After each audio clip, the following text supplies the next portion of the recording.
Antoni Gaudí Cornet, Katalan modernizmin en büyük temsilcisi olarak bilinen Katalan bir mimardır.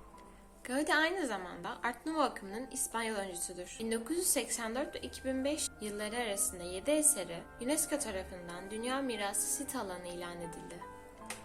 Ayrıca Gaudí koyu bir Katoliktir. Bu sebeple eserlerinin çoğunda dini imgeler yer almaktadır. Gaudí hayatının tamamını mesleğine adadı ve bekar kaldı. 1884'te öğretmen olan bir kadına ilgi duyduğu biliniyor. Herkese merhabalar arkadaşlar. Bugün sizlerle mimarları tanıyalım serimizin 3. bölümündeyiz. Antoni Gaudí Cornet, Katalan modernizmin en büyük temsilcisi olarak bilinen Katalan bir mimardır. Gaudí aynı zamanda Art Nouveau akımının İspanyol öncüsüdür. Gaudí'nin eserleri oldukça kişiselleştirilmiş ve kendine özgü bir tarza sahiptir. Çoğu Barcelona'da bulunmaktadır. Gaudí'nin çalışmaları hayattaki tutkularından etkilenmiştir. Mimari, doğa ve din. Genelde kreasyonların her detayını düşünürdü. Seramik, vitraj, ferforje, dövme ve marangozluk gibi el sanatlarını mimarisine entegre etti. Gaudí, çalışmalarının ayrıntılı planlarını nadiren çizdi. Bunun yerine 3 boyutlu ölçekli modellerle oluşturmayı ve ayrıntıları tasarladığı gibi şekillendirmeyi tercih etti. Gaudí'nin çalışmaları dünya çapında büyük bir popülerliğe ve mimarlar tarafından sürekli hayranlık ve incelemeye sahiptir.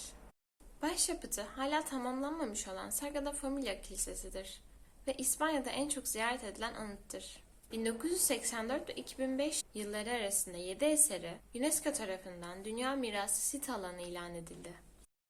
Birincisi Park Güell, ikincisi Palau Güell, üçüncüsü Casa Milà, dördüncüsü La Sagrada Familia Kilisesi'nin İsa'nın doğuşu cephesi ve yeraltı kilisesi, beşincisi Casa Vicens, altıncısı Casa Batlló, yedincisi Colonia Güell Türbesi. Ayrıca Gaudí koyu bir Katoliktir. Bu sebeple eserlerinin çoğunda dini imgeler yer almaktadır. Bu ona Tanrı'nın mimarı lakabını kazandırmıştır ve onun kutsanması için çağrılara yol açmıştır. Şimdi biraz da Gaudí'nin stilinden bahsedelim.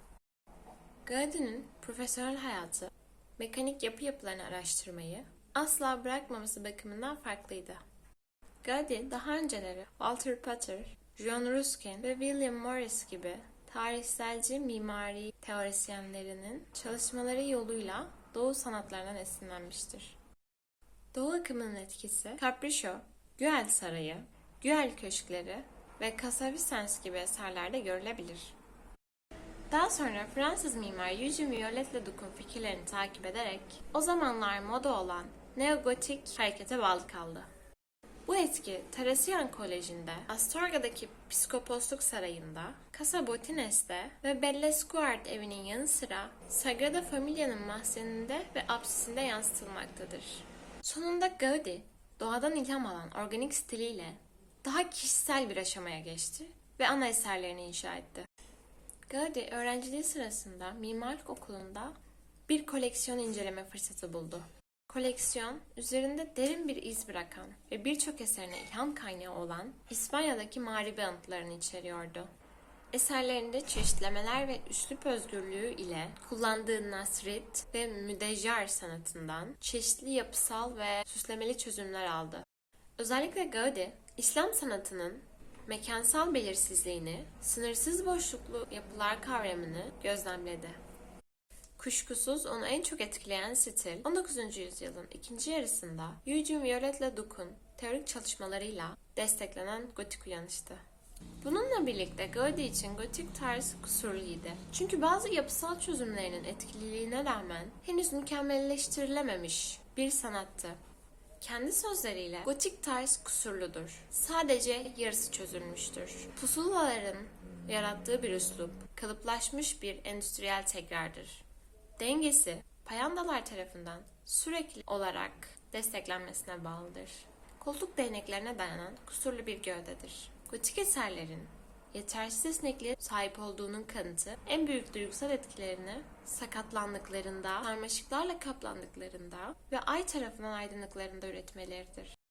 Gaudi daha sonra en parlak döneminde modernizme doğru ilerledi. Modernizm daha önceki aşamalarında tarihi mimariden esinlenmiştir. Şimdi biraz da Gaudi'nin iç mimarlığından bahsedelim.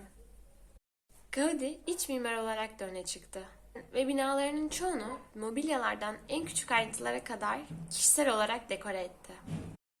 Eserlerinin çoğu litürjik mobilya ile ilgiliydi. Mobilyalarının çoğu Gaudi Evi Müzesi'nde sergileniyor. Şimdi de sizlere mimarımızın hayatını anlatacağım. Antonio Gaudi 25 Haziran 1852'de bakırcı Francesc Gaudi y Serra ve Antonia Cornetti Bertrand'ın çocuğu olarak doğdu. 5 çocuğun en küçüğüydü ve 3'ü yetişkinliğe kadar yaşayabildi. Francesc, Rosa ve Antonia. Açık havada geçirilen zaman, özellikle de Gaudi ailesinin yaz konaklamaları Gaudi'ye doğayı inceleme fırsatı verdi. Gaudi'nin doğal dünyadan zevk alması onu 1879'da 27 yaşındayken Katalunya'ya katılmaya teşvik etti. Örgüt, Katalonya ve Güney Fransa'yı keşfetmek için genellikle ata binerek veya günde 10 kilometre yürüyerek keşif gezileri düzenlerdi. Öte yandan genç Gaudi, suskun ve çekingen karakterine katkıda bulunmuş olabilecek kötü sağlık sorunları yaşadı. Bu sağlık sorunları Gaudi'nin vejetaryenliği hayatının erken dönemlerinde benimseme kararına katkıda bulundu. Dini inancı ve katı vejetaryenliği onu birkaç uzun ve şiddetli oruç tutmaya yöneltti. Bu oruçlar genellikle sağlıksızdı ve ara sıra yaşamı tehdit eden hastalıklara yol açtı. Daha sonra Gaudi, Harlequin adlı bir seminer için sanatsal yeteneklerini çizimlerle sergilediği Reus'taki Piarists okuluna kaydoldu. Bu süre zarfında Reus'taki Vapornol tekstil fabrikasında çıraklık yaptı. 1868'de Convent del Carmen'de öğretmenlik okumak için Barcelona'ya taşındı. Gaudi, ergenlik yıllarında ütopik sosyalizme ilgi duymaya başladı ve daha sonra iki öğrencisiyle Poblet Manastırı'nın onu ütopik bir falanstere dönüştürecek bir restorasyonu planladı. 1875-1878 yılları arasında Gaudi, zorunlu askerlik hizmetini Barcelona'daki piyade alayında askeri yönetici olarak tamamladı. Hizmetinin çoğunu hastalık izninde harcadı. Kötü sağlığı onu 3. Karlis Savaşı'ndan savaşmaktan alıkoydu. 1876'da Gaudi'nin annesi 57 yaşında öldü ve 25 yaşındaki kardeşi Francesc doktor olarak mezun oldu. Bu süre zarfında Gaudi, Loggia Okulu'nda ve Barcelona Yüksek Mimarlık Okulu'nda mimarlık okudu ve 1878'de mezun oldu. Gaudi çalışmalarını finanse etmek için çeşitli mimarlar ve inşaatçılar için teknik ressam olarak çalıştı. Mimarlık derslerine ek olarak Fransızca, tarih, ekonomi, felsefe ve estetik okudu. Notları ortalamaydı ve ara sıra derslerden kaldı. Barcelona Mimarlık Okulu müdürü diplomasını ona teslim ederken bu akademik ünvanı ya bir deliye ya da bir dahiye veriyoruz. Bunu zaman gösterecek dedi. Şimdi de biraz Gaudi'nin yetişkinlik hayatından bahsedelim. Gaudi'nin ilk projeleri Barcelona'daki Plaça Real için tasarladığı elektrik direkleri, bitmemiş Girosti gazete bayileri ve Matora İşçi Kooperatifi binasıydı. İlk önemli komisyonu Casa Vicens ile daha geniş bir tanınırlık kazandı. 1878 Paris Dünya Fuarı'nda Gaudi, eldiven üreticisi Comella için tasarladığı vitrin sergiledi. İşlevsel ve estetik modernist tasarımı Katalan sanayici Eusebio Güell'i etkiledi. Güell için Güell şarap mahzenleri, Güell pavyonları, Güell Sarayı, Güell Parkı ve Kolonia Güell Kilisesi yaptı. 1883'te La Sagrada Familia adlı Barcelona Kilisesi inşa etmek için yeni başlatılan projeden sorumlu oldu. Gaudi ilk tasarımı tamamen değiştirdi ve kendine özgü stiliyle doldurdu. 1915'ten ölümüne kadar kendini tamamen bu yapıya adadı. 1885'te Gaudi, Barcelona'yı kasıp kavuran kolera salgınından kaçmak için kırsala taşındı. 1899'da Katolik Sanat Topluluğu'na ve Katolik Katalan örgütüne katıldı. 1900 yılında Casa Calvet için Barcelona Kent Konseyi'nden yılın en iyi binası ödülünü aldı. 1904 ve 1910 yılları arasında en sembolik eserlerinden ikisi olan Casa Batlló ve Casa Mila'yı inşa etti. 1902'de arkadaşı Doktor Pere Santlo'nun oğlu Juan Santlo ile birlikte başarısız bir ferforje üretim şirketi kurdu. Gaudí Barcelona'ya taşındıktan sonra adresini sık sık değiştirdi. Bir öğrenci olarak genellikle gotik mahalle bölgesinde konutlarda yaşadı. Kariyerine başladığında Exemple bölgesinde birkaç kiralık daire değiştirdi. Sonunda 1906'da Güell Park'ta bir eve yerleşti. Babası ve yeğeni Rosa ile Sagrada Familia'nın atölyesine ikamet etmeye başladığı zamana kadar bu evde yaşadı. Ertesi yıl tüberkülozdan muzdaripken dinlenme sürecinde Sagrada Familia'nın tutkusunun cephesi fikrini tasarladı. Hastalığı nedeniyle 9 Haziran'da noterin ofisinde bir vasiyetname hazırladı. Ancak daha sonra tamamen iyileşti. 1910'dan sonraki 10 yıl Gaudí için çok zor bir yıldı. Bu 10 yıl boyunca 1912'de yeğeni Rosa'nın ve 1914'te ana işbirlikçisi Frances Berenguer'in ölümünü yaşadı. 1915'te Sagrada Familia'daki çalışmaları felce uğratan şiddetli bir ekonomik kriz yaşandı.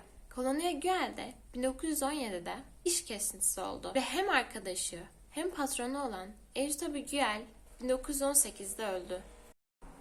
Belki de bu trajedilerden dolayı 1915'ten itibaren kendini tamamen Sagrada Familia'ya adadı ve çalışmalarına sığındı. Gaudí işbirlikçilerine şunları itiraf etti. İyi arkadaşlarım öldü, ailem yok, müşterim yok, servetim ya da hiçbir şeyim yok. Artık kendimi tamamen kiliseye adayabilirim.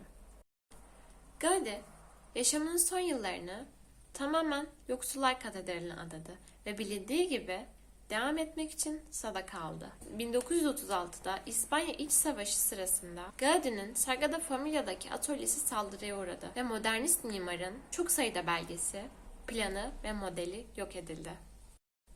Şimdi biraz da Gaudí'nin kişisel hayatından bahsedelim. Gaudí hayatının tamamını mesleğine adadı ve bekar kaldı. 1884'te öğretmen olan bir kadına ilgi duyduğu biliniyor. Ancak bu aşk karşılık bulamadı. Bundan sonra Gaudí, Katolik inancının kendisine sunduğu derin ruhsal barışa sığındı. Gaudí genellikle sosyal olmayan ve kibirli hareketleri olan bir adam olarak tasvir edilir. Ancak yakınları onu arkadaş canlısı, sohbeti keyifli ve arkadaşlarına sadık biri olarak tanımlar. Gaudí'nin kişisel görünümü, İskandinav yüz hatları, mavi gözleri ve sarı saçları zaman içinde kökten değişti. Gençliğinde pahalı takım elbiseler giymiş, bakımlı saç ve sakala sahip, sık sık tiyatro ve opera ziyaretleri yapmış, proje alanlarını at arabasıyla ziyaret etmiştir. Yaşlı Gaudí tutumlu bir şekilde yemek yiyordu. Eski, yıpranmış takımlar giyiyordu ve görünüşünü, örneğin ölümüne neden olan kazadan sonra olduğu gibi bazen dilenci sanıldığı ölçüde ihmal ediyordu. Gaudí, resmi makamlarca istenen eserlerinin teknik raporları, arkadaşlarına özellikle Joan Maragall'a yazdığı bazı mektuplar ve birkaç dergi makalesi dışında neredeyse hiçbir yazılı belge bırakmadı. Asistanları ve öğrencileri tarafından toplanan bazı alıntılar korunmuştur. Tek yazılı belge Reus el yazması olarak bilinir. Bu, mimarlığın ve dekorasyonun çeşitli izlenimlerini topladığı ve konuyla ilgili fikirlerini ortaya koyduğu bir tür öğrenci günlüğüdür. Dahil edilenler, Hristiyan kilisesinin ve atalarının evinin bir analizinin yanı sıra bir masa tasarımına ilişkin süslemeler ve yorumlar hakkında bir metindir. 11 Eylül 1924'te Katalonya Ulusal Günü'nde Primo de Rivera diktatörlüğü tarafından Katalan dilinin yasaklanmasına karşı bir gösteride dövüldü. Daha sonra tutuklandı ve hapishanede kısa bir süre kaldı. Ve Gaudí'nin, sevgili mimarımızın ölümünden bahsetmemiz gerekirse 7 Haziran 1926'da Her gün yaptığı dua ve itiraf için St. Filipinleri Kilisesi'ne günlük yürüyüşünü yapıyordu. Girona ve Bailen caddeleri arasında yürürken geçen tramvay ona çarptı ve bilincini kaybetti. Dilenci olduğu düşünülen bilinçsiz Gaudi hemen yardım alamadı. Sonunda yoldan geçen bazı insanlar onu taksiyle Santa Creu Hastanesi'ne taşıdı ve burada temel bakım gördü. Ertesi gün Gaudi'nin durumu kötüleşmişti. Gaudi 10 Haziran 1926'da 73 yaşında öldü ve 2 gün sonra gömüldü. Büyük bir kalabalık Sagrada Familia'nın mahzenindeki Carmel Dağı'ndaki Meryem Ana'nın şapelinde ona veda etmek için toplandı. Mezar taşında şu yazı vardır. Antonius Gaudi Cornet 74 yaşında örnek bir yaşam adamı ve olağanüstü bir zanaatkar 1926 Haziran'ının 10. gününde Barcelona'da dindarca öldü. Bundan sonra küller ölülerin dirilişini bekleyen çok büyük bir adam huzur içinde yatsın. Ve 10 Haziran günü Dünya Art Nouveau günü olarak kutlanmaktadır. Videomuzu buraya kadar izlediğiniz için teşekkür ederiz. Videomuzu beğenmeyi, kanalımıza abone olmayı ve serimizin diğer videolarından haberdar olmak için bildirimleri açmayı unutmayın. Hoşça kalın.